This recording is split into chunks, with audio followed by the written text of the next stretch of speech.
The moment I heard the key turn in the lock, I felt my spine stiffen like a piano wire.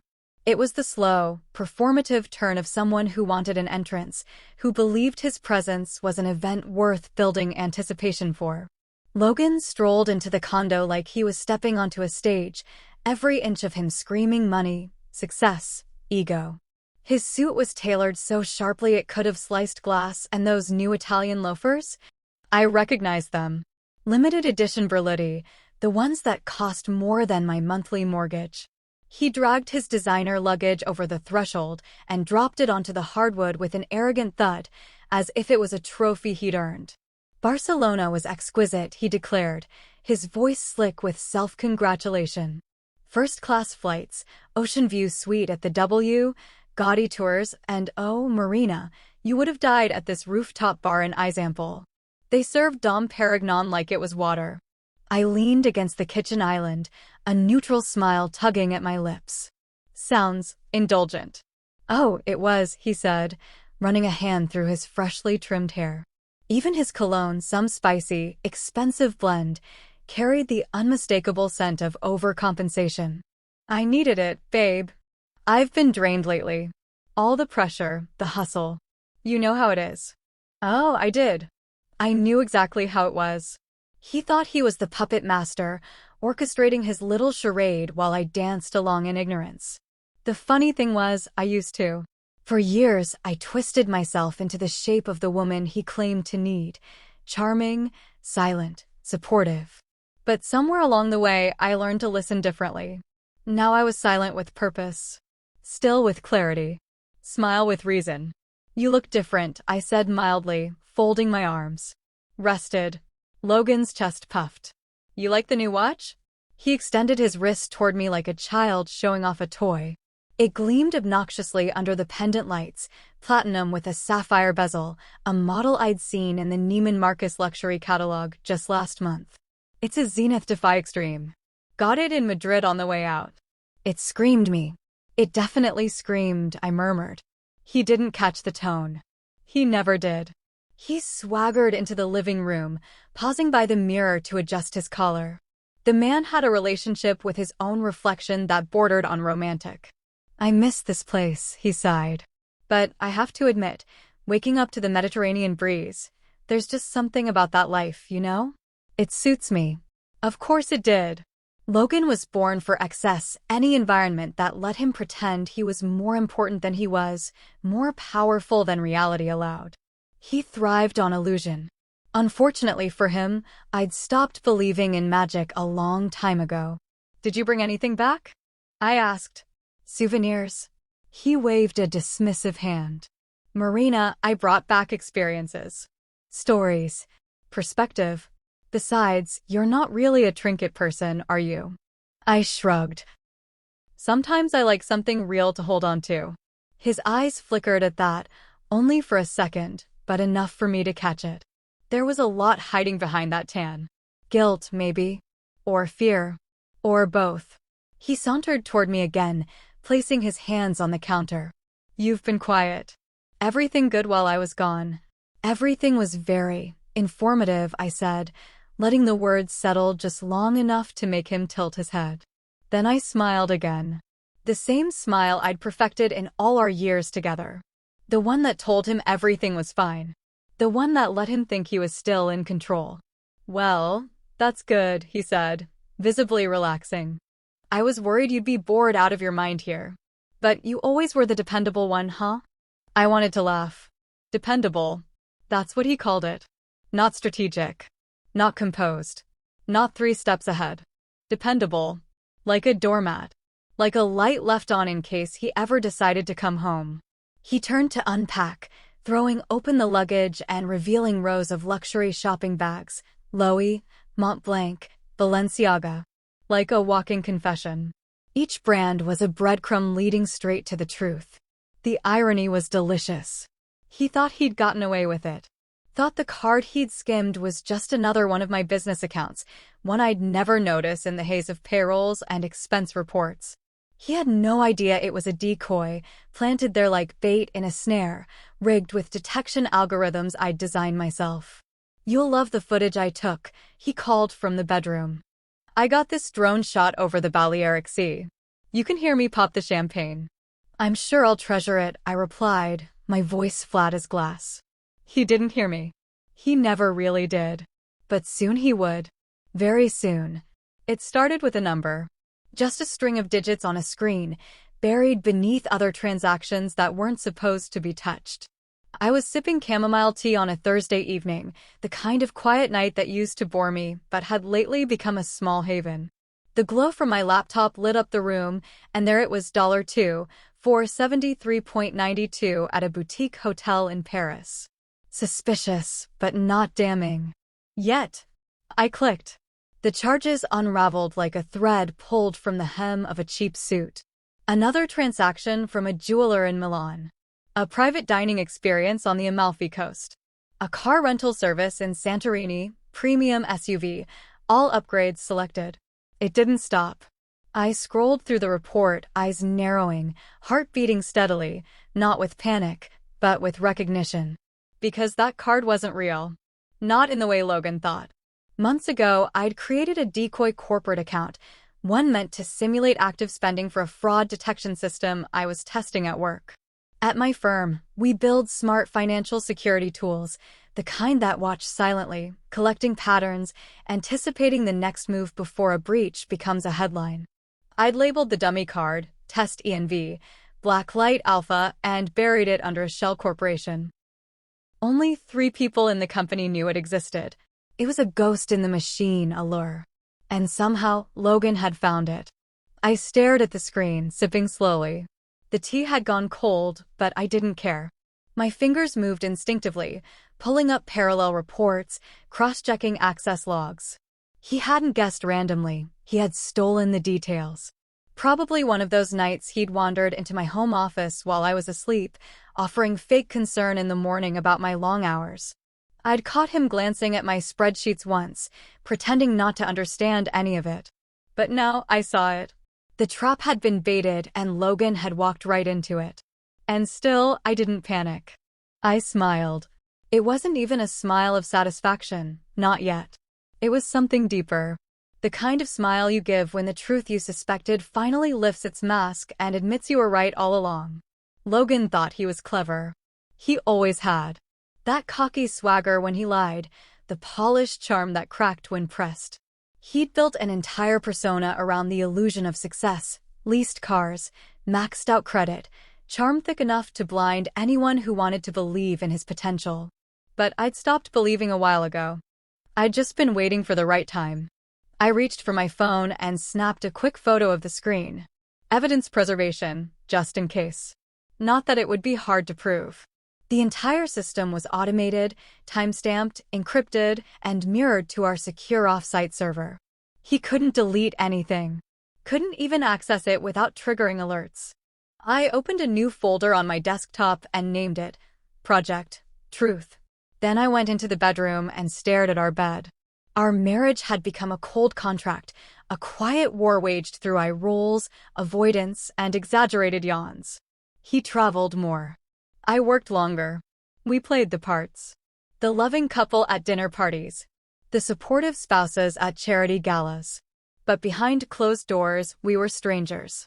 And now, finally, I had a way out, with clarity, without guilt. I sat at my vanity, staring at my reflection, noticing the hard line of my jaw, the sharpness that had crept back into my eyes. The softness Logan had coaxed out of me was gone. I wasn't the same woman who once believed that a charming man with a 5-year plan and big dreams was worth sacrificing stability for. No, this woman was focused. This woman didn't flinch. I tapped a note into my phone. Action items. 1. Call Renee. 2. Schedule meeting with Agent Vaughn. 3. Track and archive all future transactions. 4. Do not confront Logan, yet, ****. The word yet made me smile again. This was no longer about betrayal. It was about design. Execution. Closure. I shut the laptop and stood, smoothing the hem of my blouse. I glanced at Logan's side of the dresser. His cologne bottle sat there like a monument to a version of him I no longer respected. I picked it up, opened the cap, and let the scent drift upward, strong, musky, confident. A perfect disguise. I turned the bottle over and dropped it in the trash. Let the rest of it follow. Because I wasn't going to scream. I wasn't going to cry. I wasn't going to beg. I was going to build a case. Quietly. Intelligently. And when the time came, Logan wouldn't see it coming. He thought he was stealing from me. But he'd only signed himself into a system that had already flagged him as a threat. And I'd be there watching, waiting, when it all came crashing down. The next morning, I didn't hesitate. I brewed my coffee like any other Saturday, half saff, splash of oat milk, no sugar. The routine steadied me. Familiar motions in an unfamiliar turning point. Logan was somewhere between Rome and Ibiza by now, basking in what he believed was his cleverness. And I was at our kitchen counter, staring at his crimes neatly color-coded in a spreadsheet. Dates, vendors, amounts, timestamps. His signature splurges painted in numbers, designer this, yacht that, champagne, watches, massages, shopping sprees. His arrogance was nauseating but useful. He hadn't covered his tracks. Why would he? He thought the card belonged to me and that I'd never notice. I pulled out my phone and opened Renee's contact. She'd been my lawyer for the past 5 years, sharp, discreet, and absolutely lethal in a courtroom. We'd first met when a former colleague tried to take credit for my patent. Renee dismantled him without breaking a sweat. She was exactly who I needed now. She answered after 2 rings. Marina? I wasted no time. I need to retain you for a new matter. Personal, not business. Confidential. Highly sensitive. Renee didn't ask unnecessary questions. Talk to me. I gave her the highlights, Logan using stolen credentials tied to a fraud monitoring card, thinking it was just another access point to my finances. The sum was growing by the day. I could practically hear her mind spinning on the other end. We don't confront him? She asked. Not yet, I replied. I want him to keep spending. A beat of silence. Then, her low, deliberate tone. You're setting him up. I'm exposing what's already real. He just doesn't know it yet. She chuckled once, cold and approving. I'll begin prepping a file. You'll need an official criminal component. I'll refer you to someone. Already ahead of you. I pulled up the secure contact for Agent Vaughn. Agent Darius Vaughn was someone I'd worked with on a cybersecurity grant proposal the year prior, one of the few government types who understood how digital fraud worked in the corporate world. He'd lectured on financial forensics, and I remembered thinking his brain worked like mine, methodical, relentless, allergic to excuses. I'd kept his card in my drawer ever since. I called him next. He didn't answer right away, so I left a message. Agent Vaughn, it's Marina Devine from Bryson Analytics. I have a live situation involving digital theft, unauthorized use of a corporate testing card linked to my system. I believe the party is still actively committing fraud. I need someone who understands how to prosecute this with digital evidence. Please call me back. By noon, he returned my call. I remember you, he said. Your team's algorithm won the Precision Award, didn't it? That's right. You said it's a live situation. You still have activity on the account. Yes, I said, pulling up the feed. He booked a hotel in Prague 2 hours ago. The charges are logging in real time. And every one of them is traceable. Are you the card holder? Technically, the card belongs to a shell entity for our fraud simulation. It's all legal and monitored through my system. But I can prove access was obtained maliciously and that I never authorized its real-world use. He whistled under his breath. And you have documentation? I've got it all. IP addresses, timestamps, even a suspicion of how he got the details. I also haven't alerted him yet. I want the data trail to stay active a bit longer. You're building a timeline, he said, sounding almost impressed. Yes. I want him nailed to the wall. I'll work with your lawyer. Send everything you have to my secure server. Within the hour, I was uploading evidence, labeling files, encrypting folders. Renee texted me, confirming she'd spoken with Vaughn. The two of them were already coordinating on jurisdiction, chain of custody, and all the other fine details that would eventually build Logan's legal coffin. My role was simple now. Wait, observe, collect. I closed my laptop and let my gaze wander across the condo. Everything felt colder now. The glass, the steel, even the carefully curated art Logan insisted we hang after his creative awakening in Lisbon. The pieces he'd chosen were bold, chaotic, oversaturated. Now they looked garish, like shrieking lies on the walls. I walked into his closet. I'd rarely stepped foot in here, but now I let my fingers drift across the lapels of his jackets, the rows of Italian shirts he couldn't afford but insisted on buying. The illusion of control. He thought these clothes made him untouchable. But threads can't protect you from truth. In the far corner, I saw the small safe he kept behind the shoe rack. I knew the combination, our anniversary. Of course it was. I opened it and found the watch boxes, the passport holders, even a burner phone tucked beneath a velvet pouch. My stomach curled, but I didn't react. Not visibly. That part of me, the one who used to feel devastated by betrayal, she'd been replaced by someone sharper. I snapped photos, logged the contents, and closed it again. Let him wear his delusions a little longer. Let him gloat and strut through rooftop bars thinking he'd outsmarted me. Because this wasn't just about money. It was about disrespect. About the choices he made when he thought I wasn't watching. And soon, he'd realize I'd been watching the whole time. Just like I designed it. I found the note on the kitchen counter just after 8. It was scribbled hastily on the back of a coffee shop receipt, as though even taking the time to find proper paper was too much effort for Logan. His handwriting slanted right, bold and messy, like he wanted to make a statement with every letter. Gone to recharge. Don't wait up. That was it. No signature. No explanation. Just smug detachment wrapped in ink.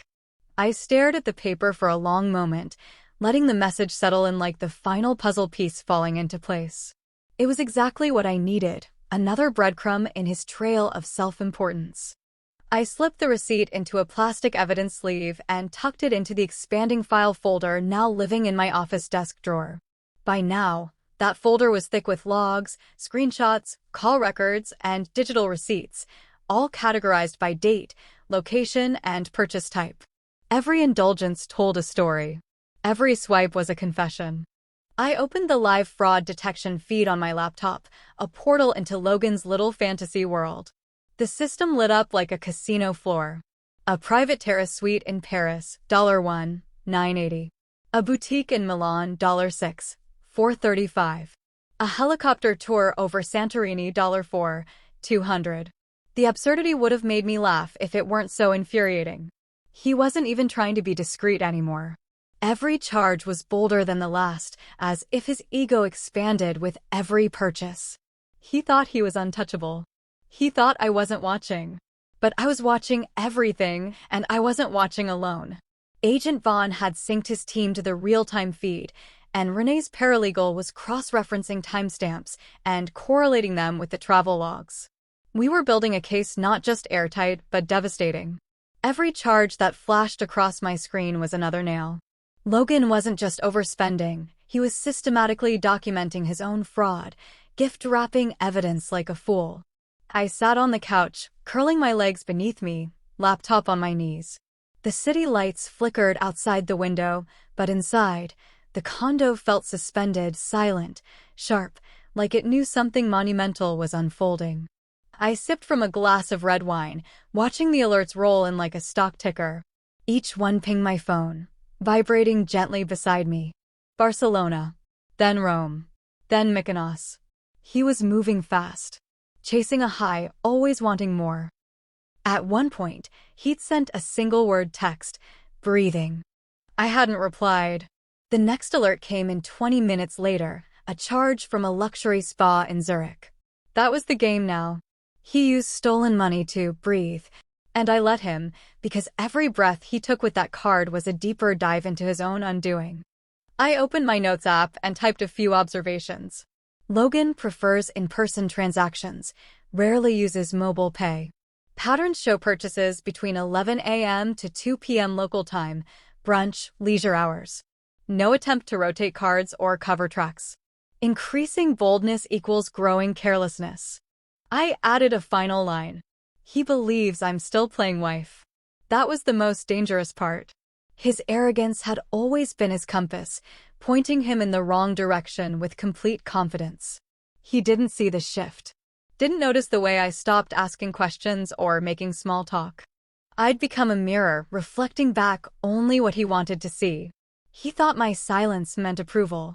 He never realized silence could also be strategy. I got up and walked to the hallway mirror. For a moment, I just stood there, watching myself. My face was calm, eyes clear. No cracks. No tremble. I looked like someone who'd just had a quiet night and composed, unbothered. But beneath that stillness was something razor-sharp, humming with momentum. My reflection and I had become reacquainted in the last week. No longer the version of Marina who gave Logan second chances. No longer the woman who turned herself into a support beam for a man too lazy to build his own foundation. This Marina was someone else. Someone precise. Someone who could smile at her husband's crimes while pressing record on her phone. I stepped into the bedroom and noticed how empty his side felt now. Not just physically, his watch no longer on the nightstand, his shirts no longer draped on the armchair, but emotionally. There used to be a presence, a weight to him. Now, it was like walking through a ghost of who he pretended to be. He'd left to recharge, but the truth was, he left because the mask was slipping, and he needed space to tighten it back on. I pulled out the suitcase he'd left behind, curious if he'd hidden anything before the trip. It was empty except for a small paper bag tucked in the side compartment. I opened it carefully, just a receipt and a business card from a custom tailoring shop in Rome. More proof. More arrogance. He was practically mailing his itinerary to me. Fine. Let him believe the condo was just a pit stop between adventures. Let him imagine me here, sitting and waiting like some kind of frozen asset. I could play that role for a little longer. Just long enough for the trap to spring. Because every recharge he took, every watch he bought, every overpriced meal, every flight, he wasn't just spending money. He was spending time. And it was about to run out. I heard him before I saw him. The elevator doors let out their usual soft chime, followed by the slow drag of wheels against the hallway tile. Then came the unmistakable rhythm of Logan's footsteps, confident, rehearsed, cocky. When the door swung open, I didn't need to feign surprise. I'd been expecting him. I'd even made coffee, the aroma curling through the condo like a welcome home lie. Back from the Riviera, he announced as though narrating his own documentary. His voice carried that performative flair I used to find charming. Now, it felt like bad theater. You would not believe the size of the yacht, Marina. I swear the thing had its own elevator. He strutted into the condo like a man returning from war, arms outstretched for an applause that would never come. His tan was deeper now, his hair slicked back with the kind of precision that screamed expensive barbershop. He wore a navy blazer over a crisp white shirt, unbuttoned just enough to show off a gold chain I hadn't seen before. A trophy from some boutique in Santorini, no doubt. And on his wrist, there it was. A gleaming timepiece, obnoxiously large and far too shiny for subtlety. I didn't even need to Google it. I knew the model, the Audemars Piguet Royal Oak. Retail? Around $38,000. Probably more if he added the diamonds he was so fond of flaunting. I watched him adjust it like a man adjusting a crown. You like? He asked, extending his arm toward me. It's bold, I said, careful to keep my expression measured. New. Of course, he replied with a grin. Picked it up in Geneva. You wouldn't believe the service in that boutique. Champagne while you wait, velvet gloves, the whole thing. I told them I was a private investor. He laughed at his own lie, clearly impressed by himself. They didn't ask questions. I smiled, just enough to keep him talking. He tossed his duffel bag on the couch and pulled out a bottle of wine, spinning it so I could see the label. Chateau Margaux 2010. Retails about $3,000, but I figured, hey, what's life without a little decadence? What's life indeed, I thought. What's life when you think you're untouchable? He kept moving, floating from room to room, reacquainting himself with the home he barely respected. He stopped in the kitchen, opened the fridge, and let out a disapproving grunt. No caviar? He teased. Babe, we're slipping. I leaned against the wall, arms crossed, phone recording silently in my back pocket. Every word he said was gold, unfiltered, braggadocious, damning. He came back toward me, wine bottle in hand. "You would have loved this club in Monaco," he said. "Rooftop view, wall-to-wall celebrities, the works. I could have danced all night." "You did dance all night," I replied softly. He blinked. "What?" "I saw it. The story you posted, the panoramic view, the sparklers in the champagne bottles. You tagged some DJ." "Oh, right," he said quickly, brushing it off. "Didn't realize you saw that. Must have posted it late." "I keep up," I said, meeting his gaze with a neutral smile. He looked at me then, really looked, as if searching for some crack in my facade. I let him try to read me like he used to, back when he still believed I was something he could manipulate. "Everything okay here?" he asked, tone suddenly dipped in mock concern. "Everything's fine," I replied. "The plants are watered. The bills are paid. The neighbors are still nosy." "And you?" he asked. "You're good." I nodded slowly. "Better than you know." He laughed, mistaking my honesty for flirtation. "I always said you were the strong one." He began unpacking his luggage, pulling out shirts and tissue paper, belts with gold buckles, sunglasses with embossed cases. Each item was like another line in a confession he didn't realize he was giving. I kept my phone angled subtly in my hand, camera rolling, lens pointed just enough to catch his face as he spoke. "You know," he said, "I've been thinking about expanding. Maybe start a travel brand. Logan's Luxe has a ring to it, doesn't it?" "Very catchy," I said. "How would you fund it?" He grinned. "Oh, I've got my ways." "I bet you do," I thought. He paused, taking a deep breath as he looked around. "I did miss this place," he said. "But damn, Europe makes you realize how small things are here. How slow people live. I need more than this." "You get that, right?" "I do," I said, taking a step closer. "I understand wanting more." He smiled at me, clearly believing he'd reeled me in with his glittering lifestyle and shallow charm. I let the silence stretch between us, a quiet thread tightening. "You hungry?" he asked. "I could order something sushi, maybe?" "Actually," I said, slipping my phone back into my pocket, "I've had enough." He raised an eyebrow, but before he could question me, I turned away, hiding the satisfaction blooming quietly beneath my ribs. My phone had captured everything. The watch, the wine, the names, the tone, the timing. The net was almost closed. And Logan? He was too drunk on his own illusion to notice the walls tightening around him.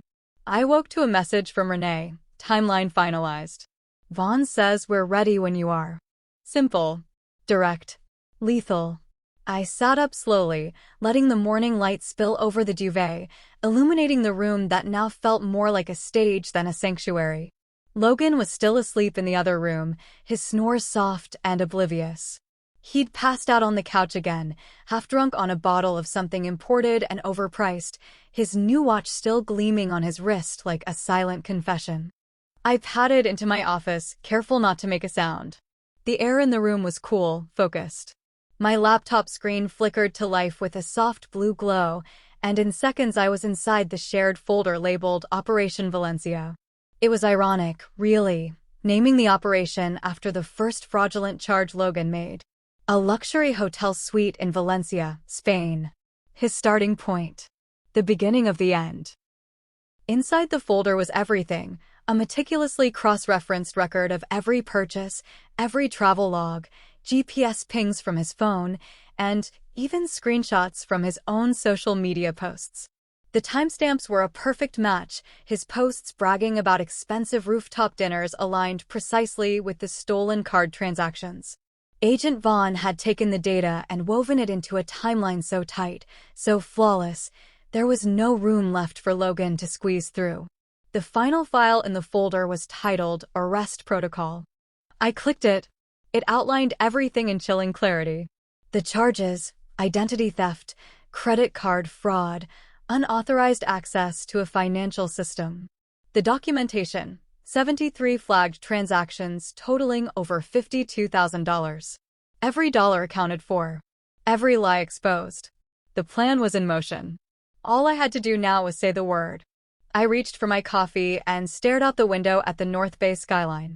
It was a clear morning, blue and smug, as if the universe itself was holding its breath.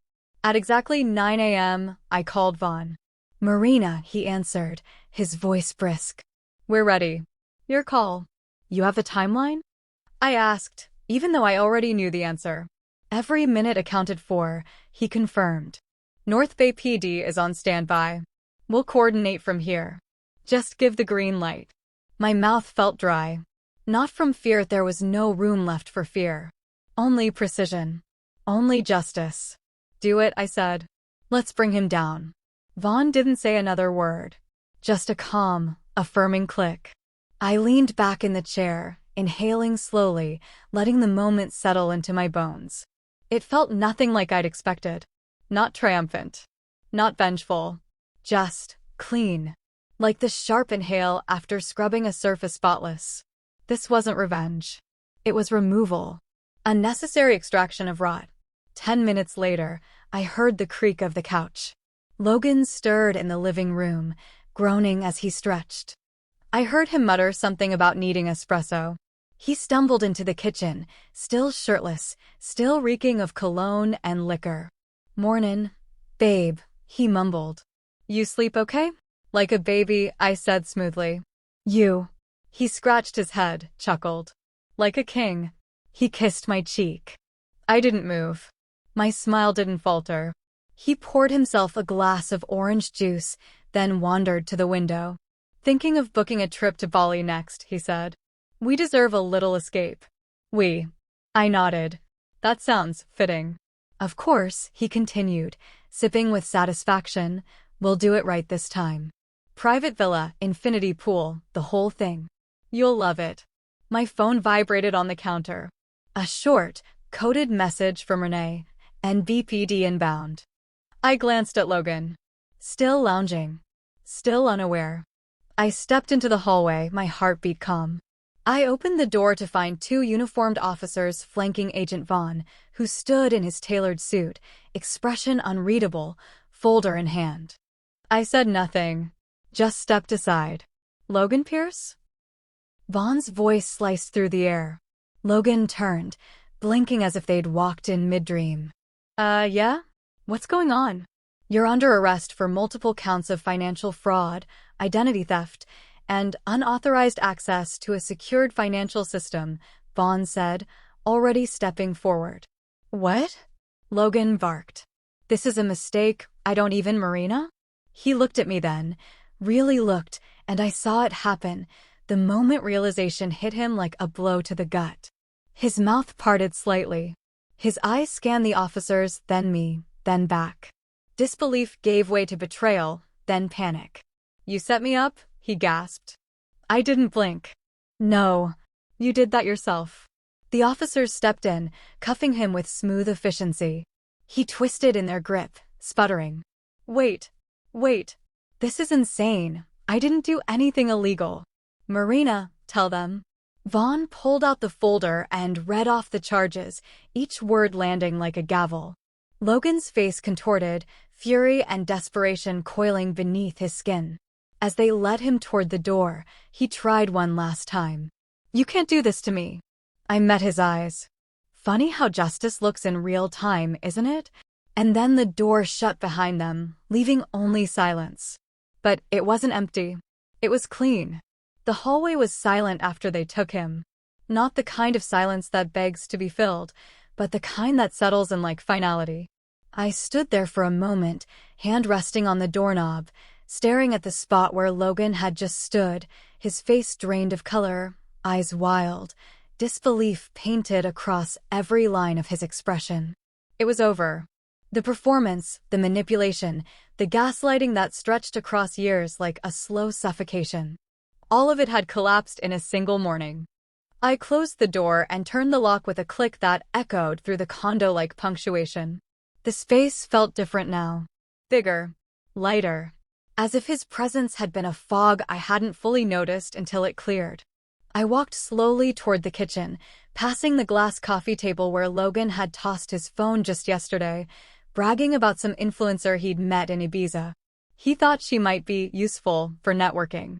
He said it so casually, like he was already building a new empire while leeching off mine. His phone was still there. I picked it up, turned it over. No passcode, I already knew it. He'd changed it to my birthday last year, in a gesture he said was romantic. What he didn't realize was how transparent that made him. I unlocked it without hesitation and opened his photo gallery. Rows of selfies, yacht decks, plates of caviar, panoramic views. No remorse. Just proof. I transferred the images to the encrypted drive I'd set up last week and left the phone on the counter. Let the authorities decide what to do with it. My own phone buzzed Renee. "You okay?" she asked, her voice low and even. "I'm breathing," I said. And it was true. The inhale came easier now. North Bay PD confirmed the booking. Vaughn's team is locking down the paper trail. Logan's being processed as we speak. Good, I said, walking to the window. The sky outside was unusually blue, the city calm. And the media? Silent for now. Vaughn pulled strings to keep it sealed until the arraignment, but once the docket hits the public schedule, it'll be out. I nodded. That's fine. He won't be able to charm his way out of this one. Not with a $52,000 digital leash around his neck, Renee said, and for the first time in days I laughed. It came out quiet, genuine. Not bitter. Not sharp. Just real. After the call ended, I moved through the condo with quiet deliberation. There was still a half-filled suitcase by the door Logan had barely unpacked since returning. His signature cologne sat on the bathroom shelf, the bottle half empty. I gathered everything. The watch box, the receipts, the hotel keycards, the business class luggage tag still hanging from his duffel. All of it went into a bin marked evidence. Then I stopped by the mirror in the hallway, the one where Logan used to fix his hair, adjust his collar, deliver smirking compliments to his own reflection. I stood in front of it now and studied my face. I didn't look victorious. I didn't even look angry. I looked still. Centered. Like someone who had spent months boiling beneath the surface and had finally cooled into clarity. I moved to the living room and sat on the couch. My phone was still recording from where I'd hidden it behind a stack of magazines. I stopped the video and uploaded the last few clips to my secure drive. Logan's voice echoed faintly in the final frame. "You can't do this to me." Before the door slammed behind him. I watched the clip again, just once. Then I deleted it. I didn't need to relive it. I'd lived it enough. What mattered now was what came next. There would be court dates, meetings, formal statements, probably a lot of ugly moments before the public fallout finished settling around Logan like ash. He'd try to rewrite the story, twist the narrative into something palatable. He'd say I set him up, that it was a misunderstanding, that we'd had an arrangement. But none of it would matter. The receipts were louder than his lies. The numbers didn't bend for ego. The best part? I never raised my voice. I never flinched. I let the truth walk in on its own 2 feet. Later that afternoon, I ordered lunch for the first time in weeks, an indulgent, overpriced sushi spread from the place Logan always said was a waste of money. I ate slowly, cross-legged on the couch, watching the light shift across the floor. No rush, no tension, just silence. Around 3, I received an email from Vaughn's office. Booking complete. Next step, arraignment hearing scheduled. Will advise. Excellent work. Excellent work. I closed my eyes and let the phrase settle over me. Because it was work, unseen, deliberate, emotional labor. Not just the trap, not just the legal maneuvers, but the endurance it took to survive inside the lie for so long without letting it rewrite me. Now, it was my turn to rewrite everything. And this time, I wouldn't be asking for permission. The fallout came fast. Faster than I expected, honestly. Logan always fancied himself slippery, the kind of man who could lie with a smile and leave people second-guessing their instincts. But not this time. The evidence was too sharp, too clean. There was no misinterpreting the digital trail, the receipts, the video recordings, the surveillance logs. It was a body of proof that didn't blink, didn't argue, didn't flinch.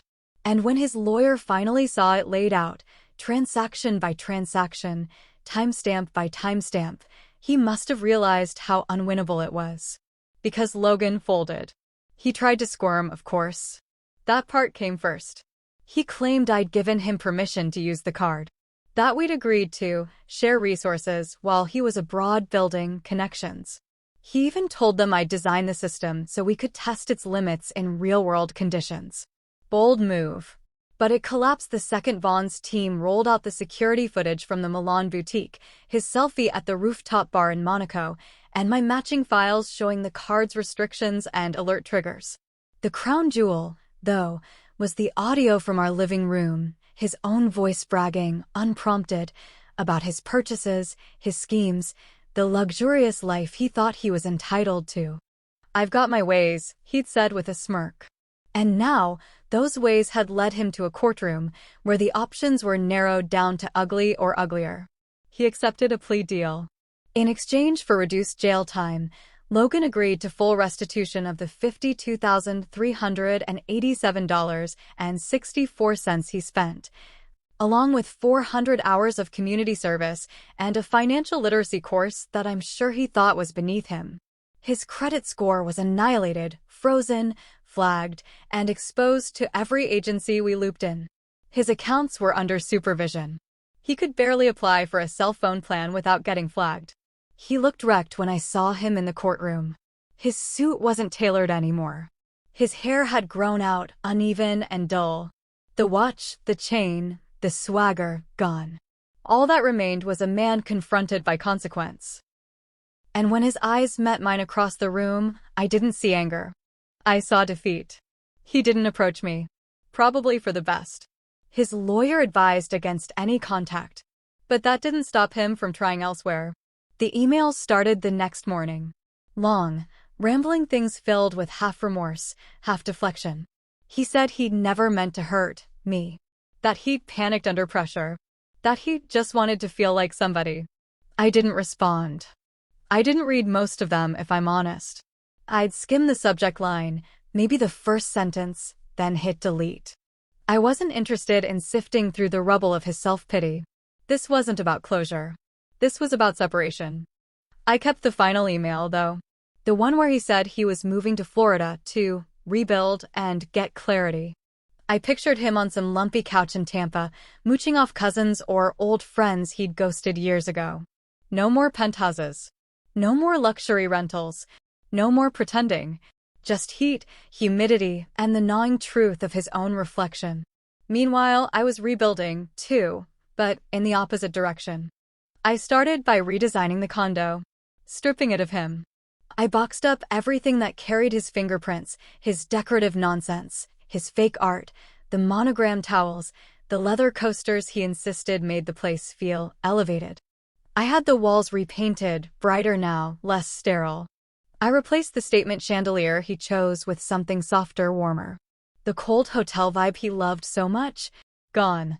Every change felt like breathing fresh air after a long time underwater. I booked a retreat in the Blue Ridge Mountains for a week alone. A quiet cabin with massive windows and no cell signal where I could hike trails and sit by the fire and listen to wind instead of noise. No spreadsheets. No emails. No one asking for anything. Just stillness.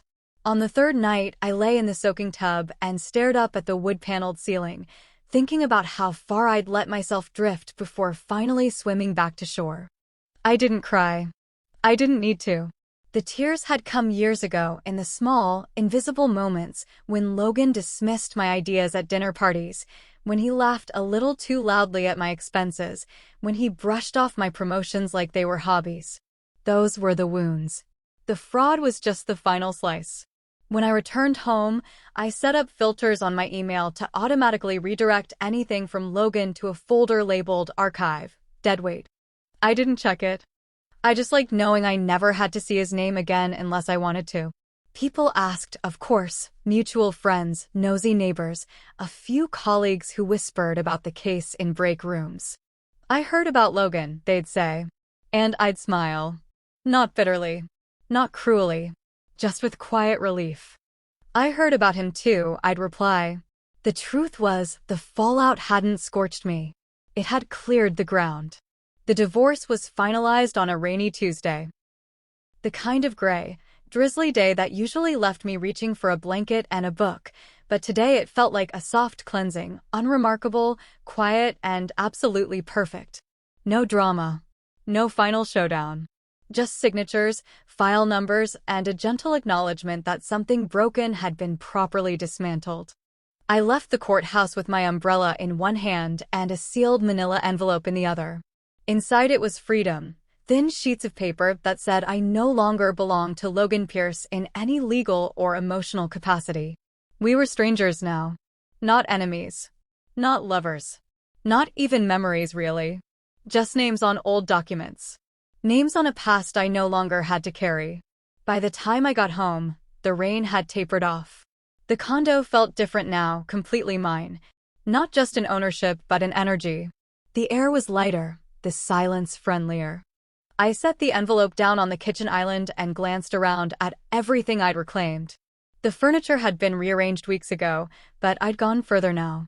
I'd stripped the space of anything Logan had chosen, touched, or pretended to care about.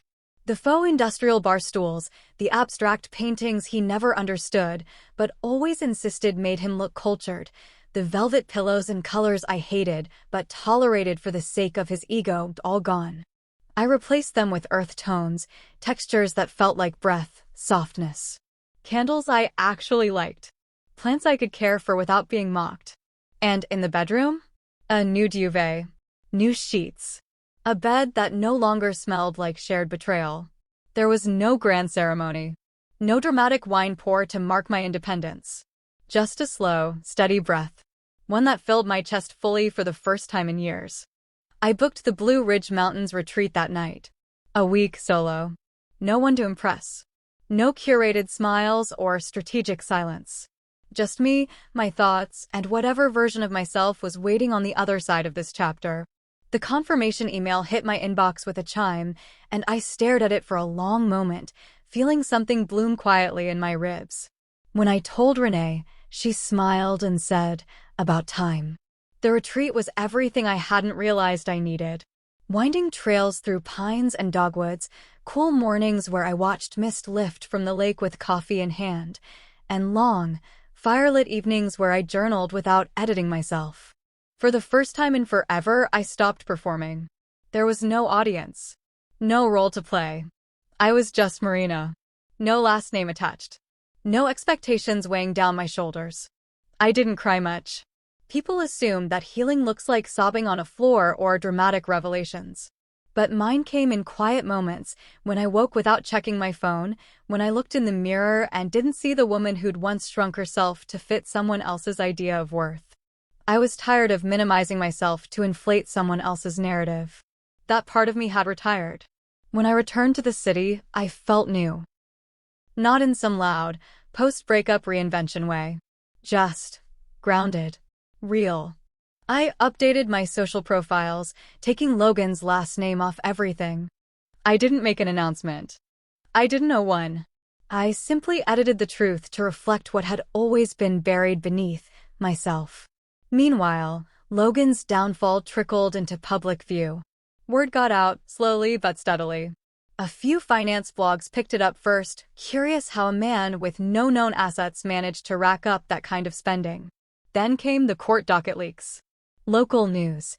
A Reddit thread speculating about the guy who faked being a tech investor while draining his wife's decoy account. That one made me laugh. They had no idea how accurate it was. I didn't revel in it. Not exactly. But I also didn't turn away.